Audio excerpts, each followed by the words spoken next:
So let's look at lesson 20, implementing cybersecurity resilience.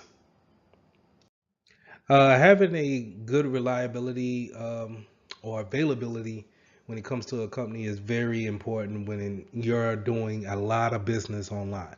So having your servers being available at any given time to your customers around the world um, could be a main factor for a lot of these companies. The main one that sticks out in my mind is Amazon. But if you wanted to say, hey, what other companies, web companies that are reliant on availability, look at your social media platforms, Facebook, Twitter. Look at Netflix. Whenever Netflix is down, think about you may be asleep at that time, but think about on the other side of the world who's up and trying to contact a movie that they want to watch on Netflix.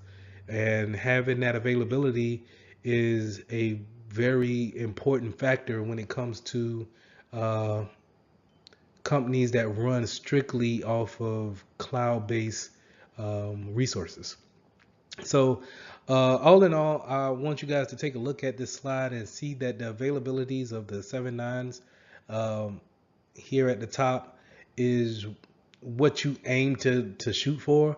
Meaning, out of the whole year, you're probably down for maybe 32 seconds.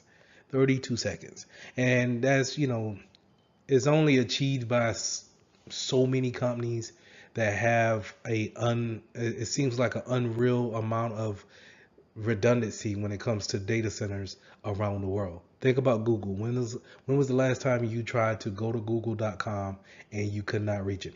Now, Google has you have seen YouTube down from time to time, but it's a lot of times where you could just, hey, if YouTube's down, you could just check to see if Google's down as well. And 9 times out of 10, it's not going to happen. So just keep those things in mind.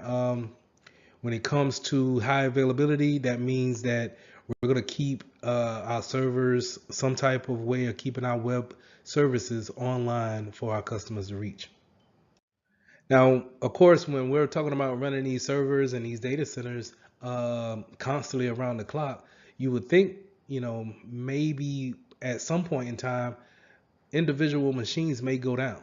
Individual machines may break at some point in time, and that is true. But a lot of these devices, they have a redundancy built onto them, and so while they have the load going off of one part, whenever that part frails out or it breaks, it automatically fails over into the backup part, and then you get a notification saying, hey, we need to replace this power supply here on the server. So you want to, as a smaller acting type of security professional, you want to make sure that your servers are on a redundant power supply, give that will give you enough time to say, hey, I can leave for today, and if the power supply on if it breaks or if it drains out for whatever reason, it can have a backup supply, keeps power going to uh, our main server that supplies our customers, and then I can come back in the morning and replace the one that's broken. And now it can become my backup, and the one that's already running it can be my primary. So that main mindset needs to be the same way when it comes to networking as well. So not just having one router, as I stated earlier, uh, stating having one router or one switch.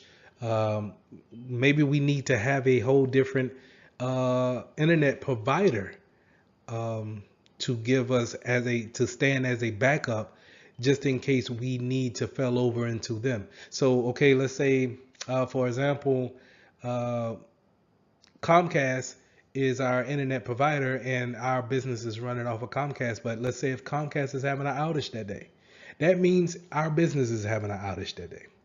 But say if we have Dish Network as a backup, and while it's not the same plan, it doesn't give us the same amount of bandwidth as our primary provider.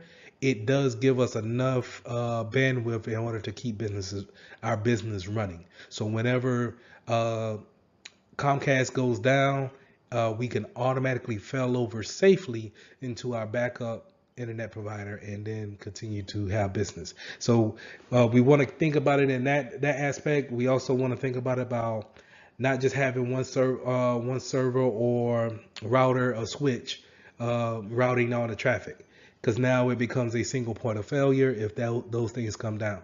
So in order to keep the good faith of redundancy going, we want to make sure that we have multiple devices ready to actually take on that load if necessary.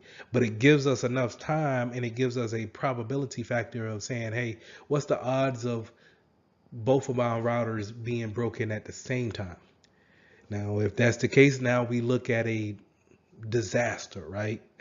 But if it's just regular operations and one router goes down, but I have another router that can carry both loads, it gives me enough time to get another router in, configured, mounted, and then have that traffic, balanced off between the two. Bringing that redundancy from the networking side down to our servers now, we want to make sure that we understand our RAID disk when it comes to creating a redundancy of our data, making sure that our data is not only just put on one machine, but is spread out across an array of disks, right? So it's copied bit by bit from one disk to another. And this creates a way of giving us a backup of our information and not relying on one single server to house all of our information.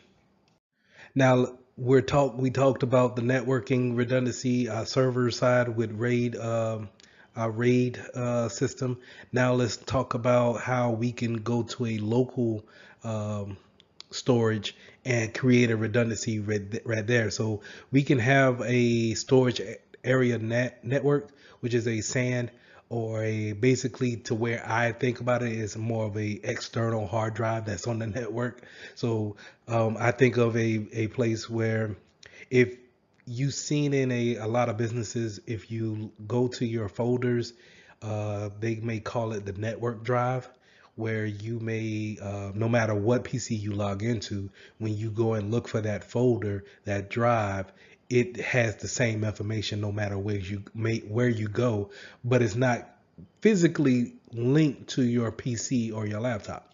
So this is a storage area network, and it's basically a hard drive that's sitting somewhere with your routers and your switches, and we use that as a place to store files where maybe other people from other departments go in to gather that information, because I can't directly send it to you, or maybe too big to send through an instant message such as a Microsoft Teams or a Zoom chat, right? So we can use that. We can also use virtual machines to use the hard drive space in there to save information and keep that redundant. We can also use any kind of cloud provider, such as a box.com or Google Drive. I forget Microsoft's, I think it's OneDrive for Microsoft, but the storage unit is kind of like a home or a cloud version of the SANS network, where it's a hard drive space that we can use to set our files out there in the cloud, quote unquote, and then now we can go to any PC, log into that cloud provider, and then pull down that information that was saved into that cloud environment. So when we're performing at the workstation level of a backup, we want to make sure that we cover our short terms and our long terms when it comes to where to pull backups from. Sometimes we can do a recovery of that file right there on the desktop, the actual workstation, and then that's more likely going to cover your short time terms. But then on the long term, we may need to go and contact a system administrator to pull that type of files away from a server and then have them reinstall or reposition back on our hard drive uh, for longer, anything maybe longer than 30 days removed from our workstation. So we want to make sure that we have that long-term retention as well. Also, you want to make sure that certain data you just do not want to delete or discard of if you need to actually, if regulation says that you need to have it for so many years on file. So make sure that we are just not so eager to get rid of information. Make sure that we have it for a set amount of time that we're going to keep it, and make sure our customers know that we're going to keep their information for a certain amount of time. And a good example of that is when you fill out an application, certain companies will let you know that even if you're not selected for the job, the position, they will keep your application on file for the next 2 years. And that means that, you know, all your personal information that you have provided on that application, they will keep a record of it for the next 2 years.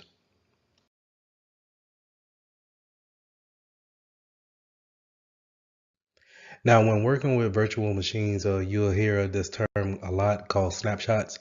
And snapshots is just a kind of like a frozen moment in time of that machine state.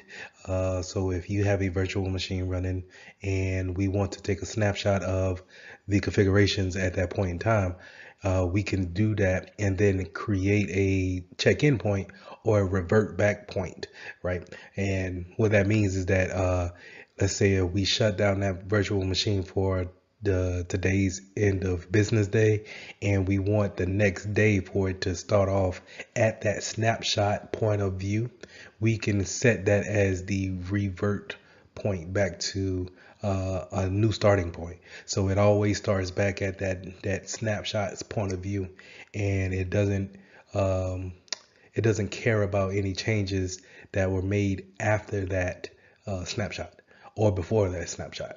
Well, after the snapshot. Let me correct that. Anything before the snapshot that is made up to that actual snapshot, then it's saved. But everything afterwards um, will not be saved. So if you made any kind of configuration changes that you wanted to actually show after the fact, then you probably need to make a new timestamp, a new snapshot, and then have it revert back to that timestamp.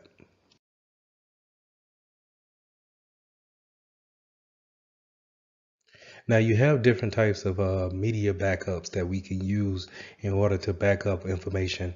Uh, our most common one will be our hard drive, our disk, that's directly installed into our workstations.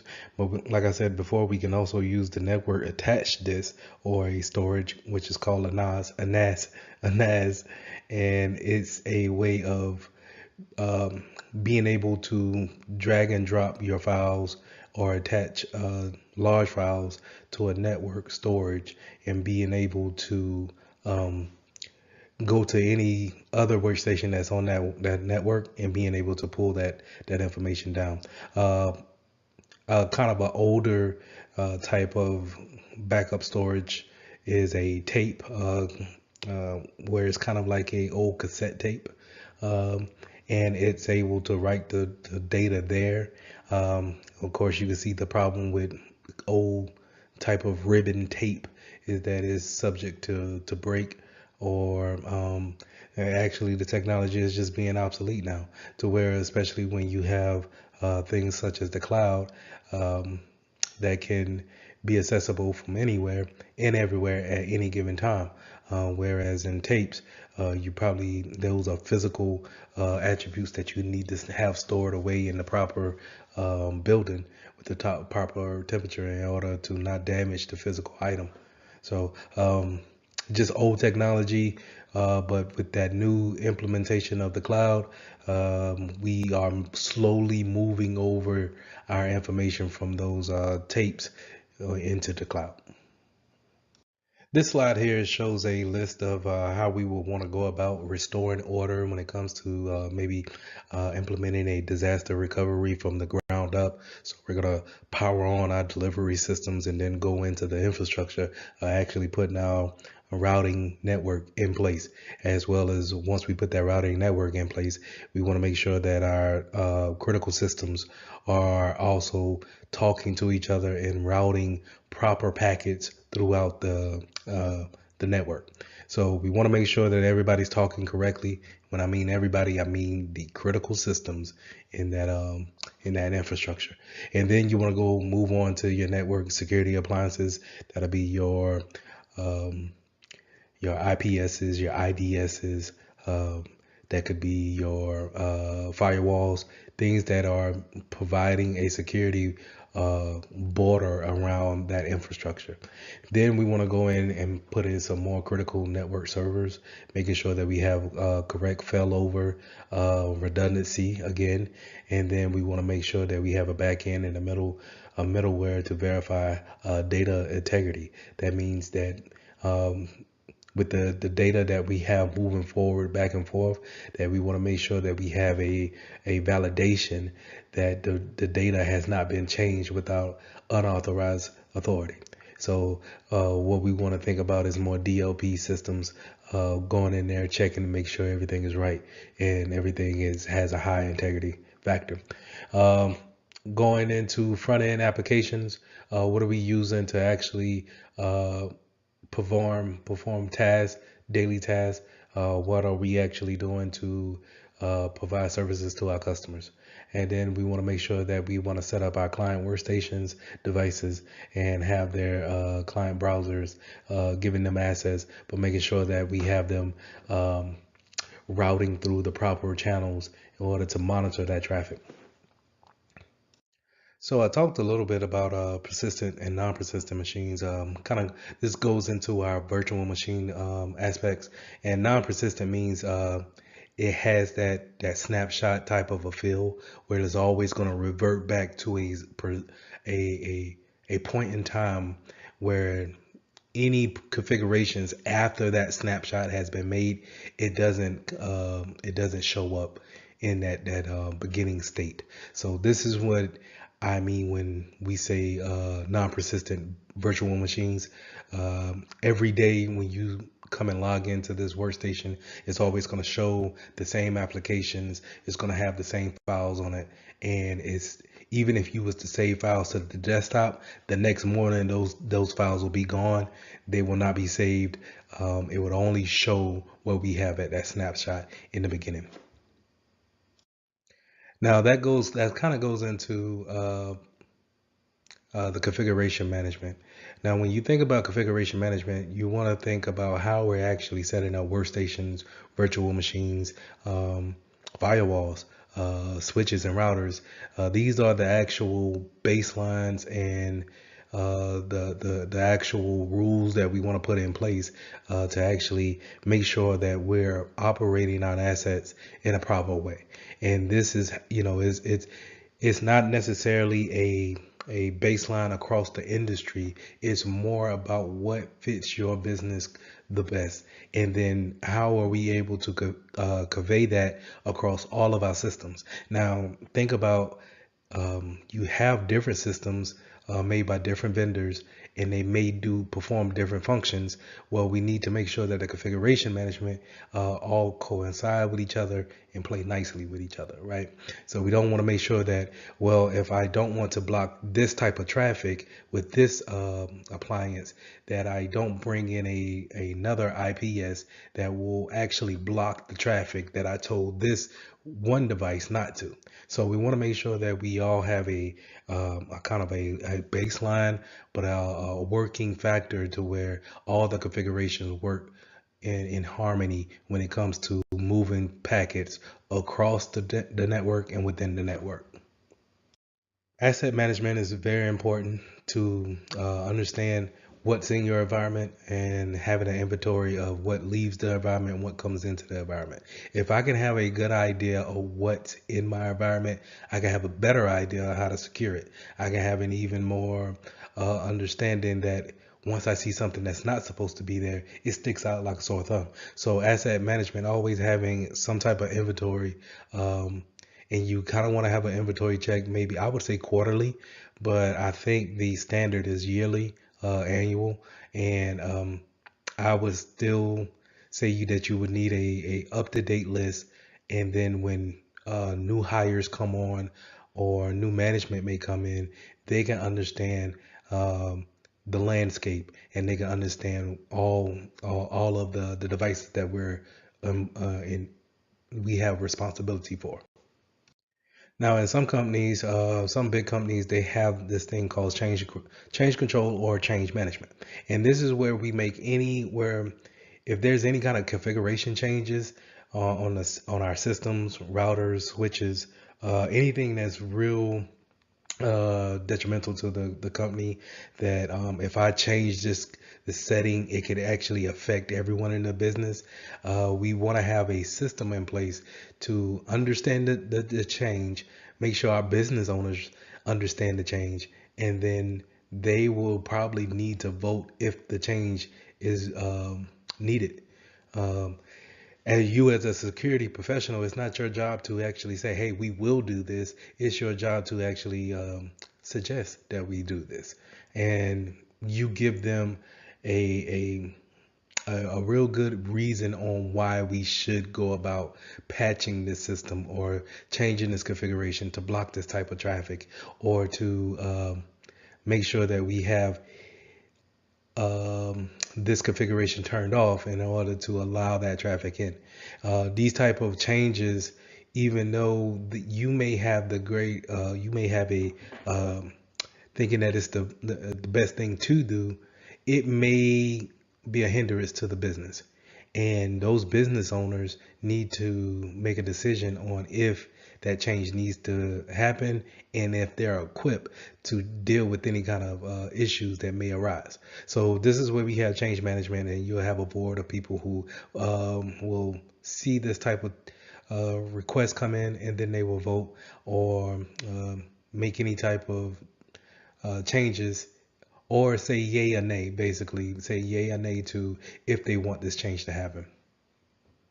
And also, this needs to be documented for whatever changes that you do make, right? And so whenever we have a change made, we understand the changes. Everyone understands the changes. It's documented, and there's a rollback plan in order to understand if it doesn't go well, how do we get out of the state that we're in back to a known good state. Now, a lot of times in disaster recovery, you'll see a lot of focus being shown when it comes to site resiliency, and that's setting up a hot site, a warm site, or a cold site. So the difference is that these are all kind of places where we can have set up, and it's a mirror image of what we actually do at work, at our primary source of business, right?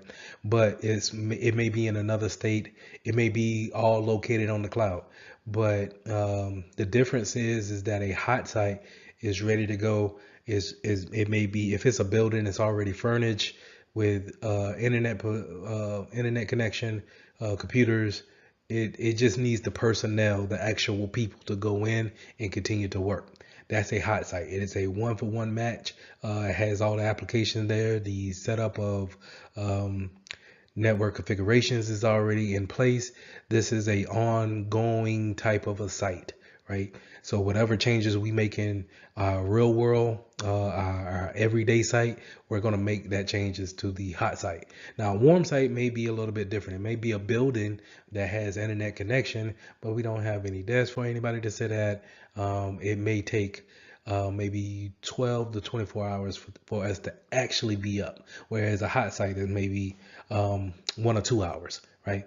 But a warm site may take a day, maybe two, to actually set up, have everybody move over, and then actually get operations moving again.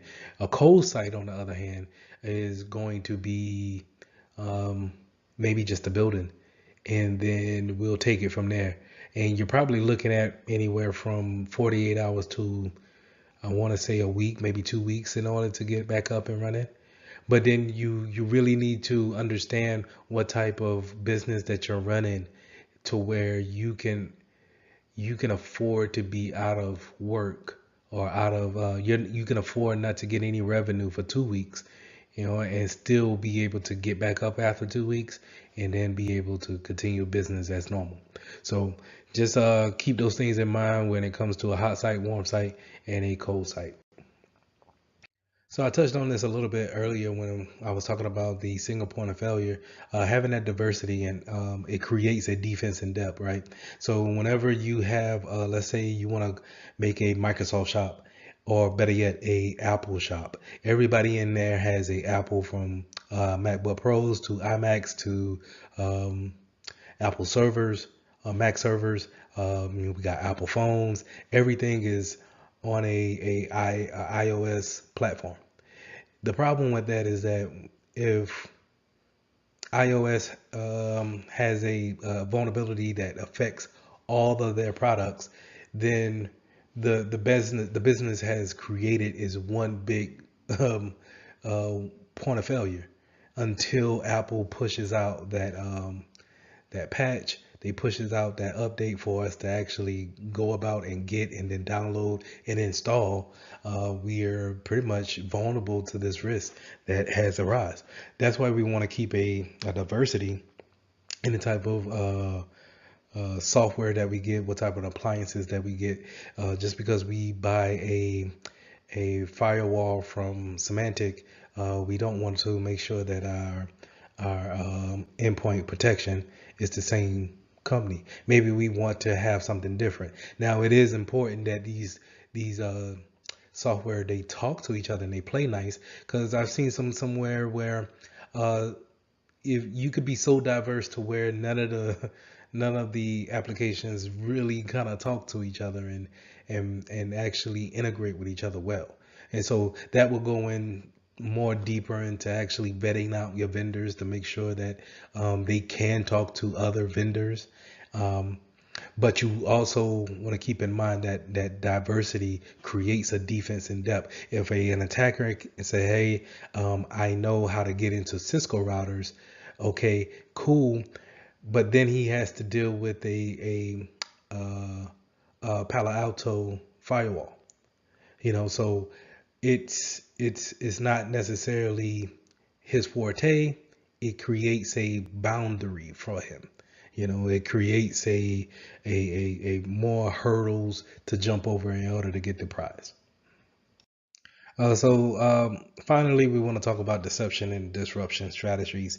Um, you don't have to necessarily be on the offense all the time, or I'm sorry, on the defensive all the time. Sometimes you can actually apply some offense and attack back, so to say. And the more important, or the one that you want to be more concerned with, is the use of honeypots, honey nets, something that we put on the network that makes it look real attractive to a hacker. Maybe we put some files out there, some folders out there, and label them to be um, some type of HR documents that should be um, confidential, and we're putting it out there to say, hey,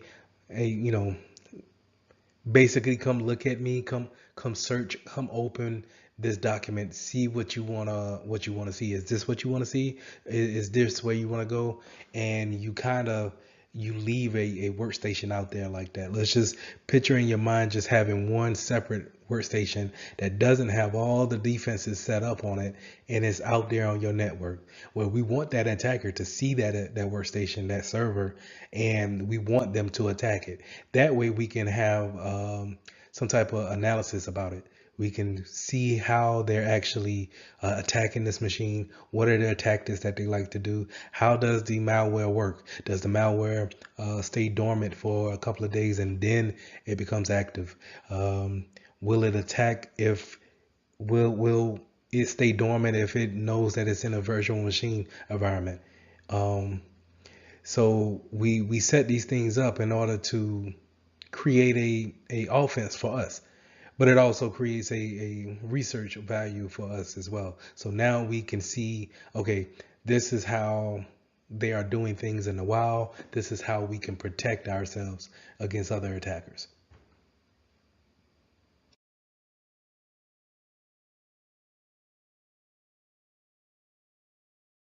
So let's go ahead and talk about lesson 21, physical security. So let's, throughout our whole course, we've been talking about a lot of things that were either policy based, something written, or something that was a configuration setting, something that we couldn't actually touch, so to say. And physical security is the total opposite of that. This will be your security guards, your fences, your door locks. These are the things that we actually can go to Home Depot and apply these type of security settings in order to keep intruders out from places that they don't need to be or where they're not authorized to be. And a lot of this starts at the beginning of planning how you want your business to lay out. Of course, if you're a security manager coming on to a new corporation, maybe you don't get the power to actually say, "Hey, I want fences put up and barbed wire put at the top of those fences, and I want a security guard 24 hours." But you get to, let's say, tell people where they should go or what will behoove them to be in this spot and away from certain doors or away from certain windows to stop the physical nature of someone um, shoulder surfing or having the event of a social engineering attack happening and then the intruder being able to get to an apartment that they shouldn't have been able to get to. So you do have that aspect to it. But if you do have the opportunity to actually put in some outer physical controls, fencing is a great way of putting up a barrier around your property or the corporation that you want to protect. Chain link fence is more common.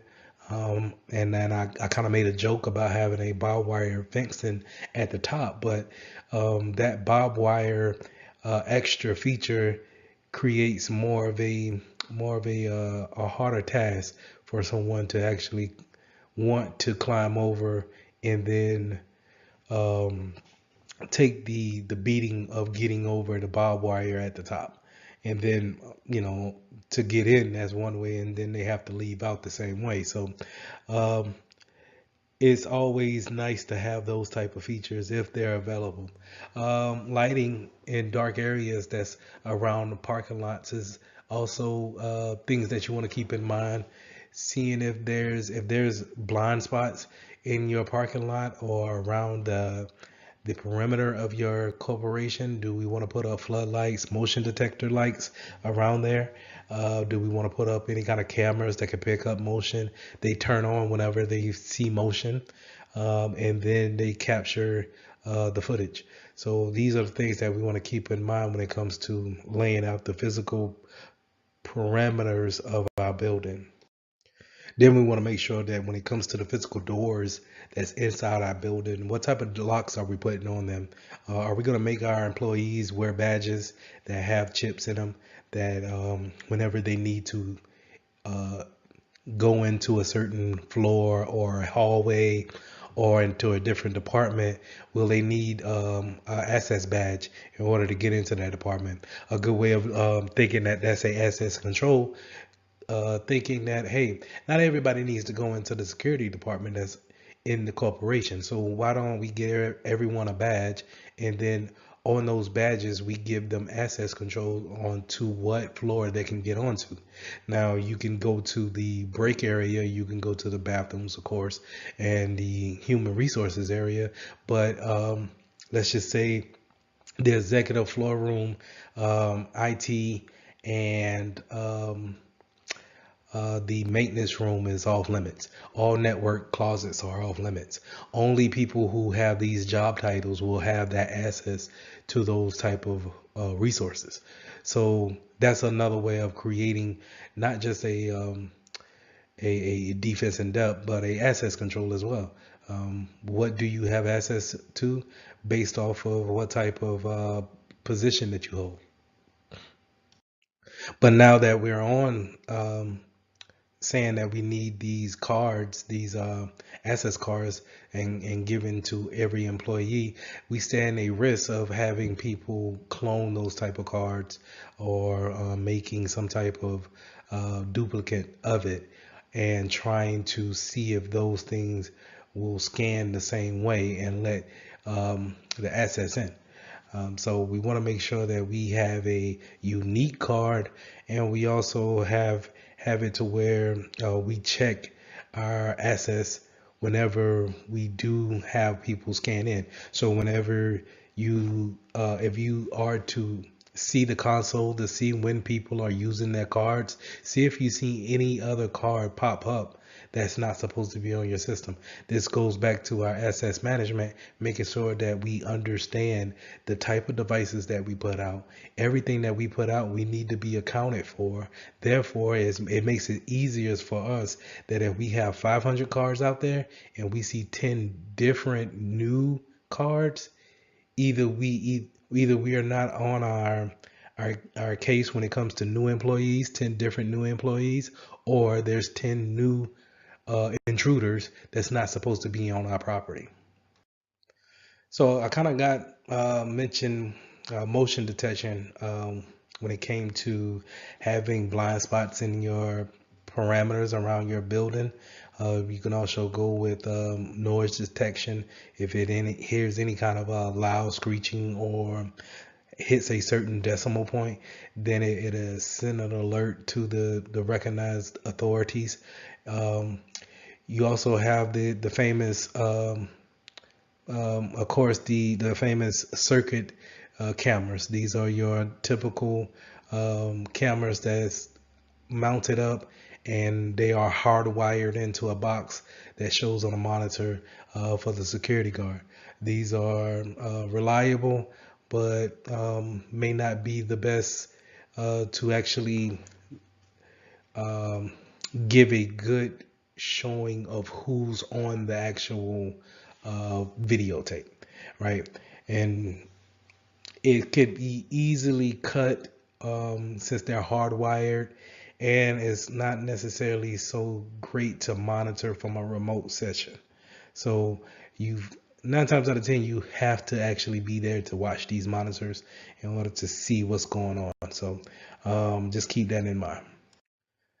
So, if you're not able to watch those video cameras on a 24-hour basis, we can always get our security guards, hire a security guard to actually do um, a parole of the perimeter, as well as watching the surveillance cameras to make sure that there's not any type of illegal activity or suspicious activity going on after hours or during business hours, and making sure that they're up to date and trained on the proper actions that they need to take when it comes to seeing any type of suspicious action.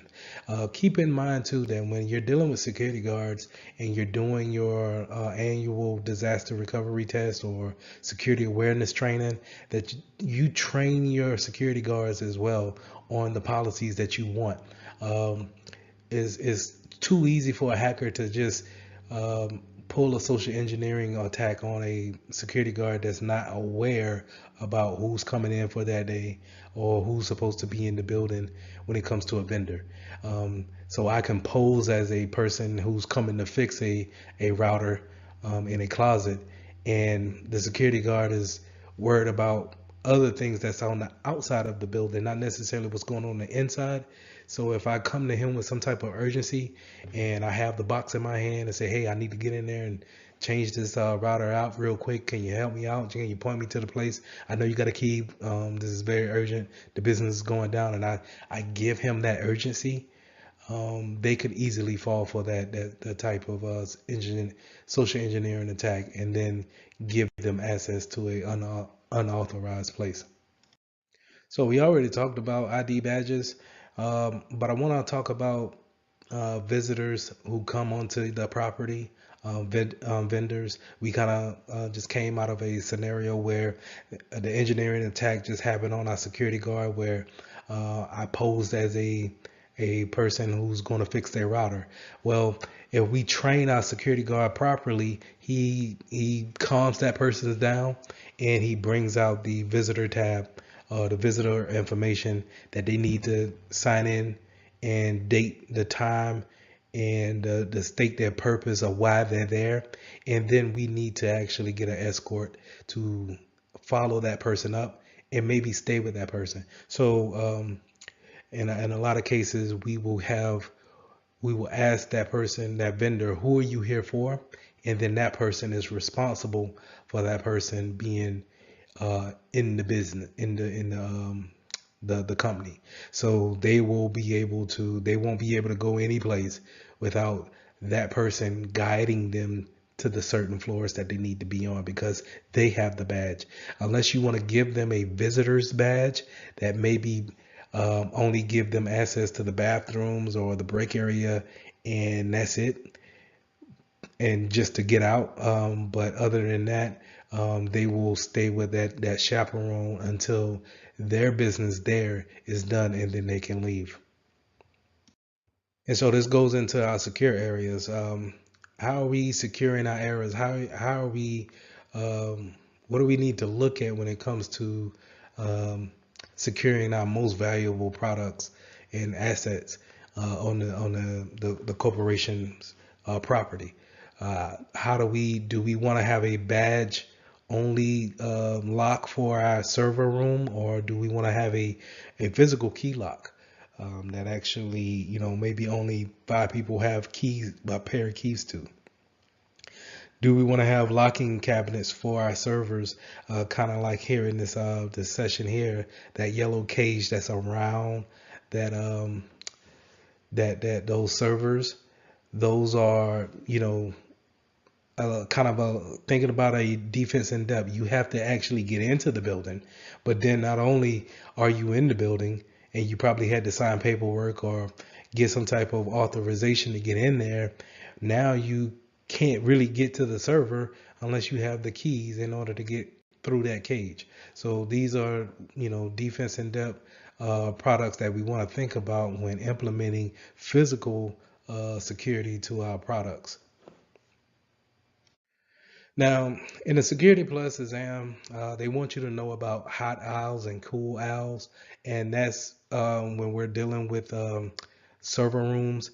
Um, they set it into the physical security part of it, but I don't think it needs to be here. But since it's here, we're going to talk about it. So is how we want to a hot owl and a cold owl is how we want to situate or set up our server room in order to have the best airflow in the server room. So as we all know, devices, when they run a long time, they get hot. Fans come on, trying to cool down that CPU once it's working, right?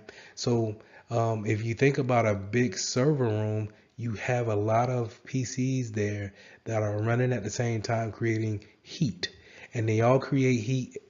Um, and it could be that if we don't have our servers positioned correctly, we could create a denial of service on other servers that may become too hot and then automatically shut down, right? So we want to make sure that we have everybody facing the same way to have the heat go out in one direction.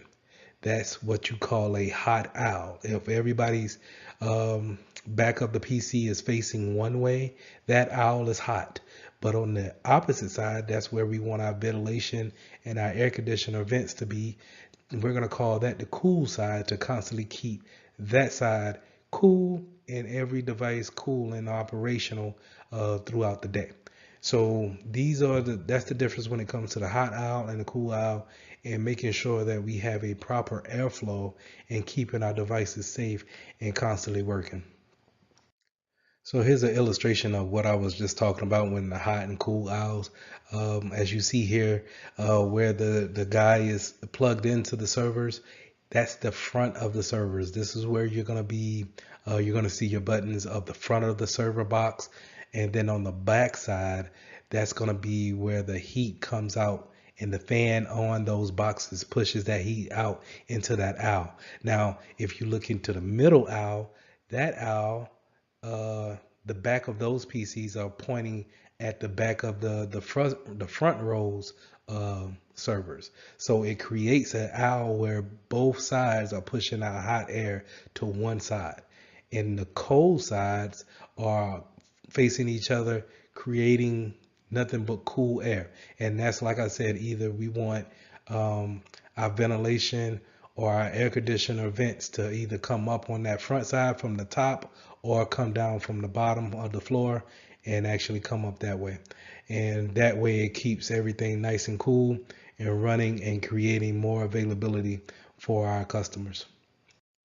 Now, in these server rooms, if we're talking about hot owls and cold owls, it's almost kind of natural to think about what type of fire suppression we want to have. Um, it has been cases where data centers or network closets and centers, they actually catch on fire. And so when they catch on fire, we don't want to use water, right? Or maybe we can't afford it. We have to. We can't afford something like a dry pot pipe or some type of gas to put out the fire. Maybe we need to use water, but then you might want to look into some type of redundancy when it comes to if that was to happen, you damage the PC for life, and now that data is lost forever. Maybe you might want to have that off in the cloud somewhere. But to bring it back to the slide, we want to make sure that our fire suppression and detection is on point. So these things get hot, could catch fire. It's a possibility. I'm not gonna say it's a low possibility, but it's a possibility, right? And so we want to make sure that our fire systems are up to date, that they contact the proper authorities. They contact the proper people who need to know that, hey, something's going on. And then when it comes down to water suppressants or having some type of gas, we will want to go with gas in order to save the data. But let's think about this. Whenever we shoot gas into that office or in that room and someone's in there, then we detriment that person's life. And so as a security professional, you always want to choose life over anything else. So in that case, if you're on the job and you have to make the decision, I would say go with a water suppression and risk you losing the data and not damaging someone's health concerns, because of some of these suppressions will take all the air out of the room in order to kill the fire. Some will put in some poison, some gas in order to kill the fire. But at the same time, it will kill anyone who's in that building, not in building, but in that room. So you want to make sure that you preserve the life first. I would say use a water suppressant and then have a backup or some type of cloud solution to always revert back if a fire were to happen. So destroying data, how do we want to destroy data? Physically wise, if we're talking about paper, we want to shred everything that we think is important. If it comes from our job, we're not throwing it away in waste baskets. They need to put it into a bin that we take out and we shred it, or we have a third party that comes and shred it. Now, when it comes to the third party shredding information, we need to vet that company out to make sure that they're not keeping information that we're putting on paper, right? And so we want to make sure we vet them out first. If we're talking about hard drives, if we want to, let's say if we're upgrading all our PCs and we're taking out old PCs and putting in new ones, we need to remove those hard drives, remove that memory, and then sell the casing of those PCs on eBay or Amazon or wherever you want to sell it at.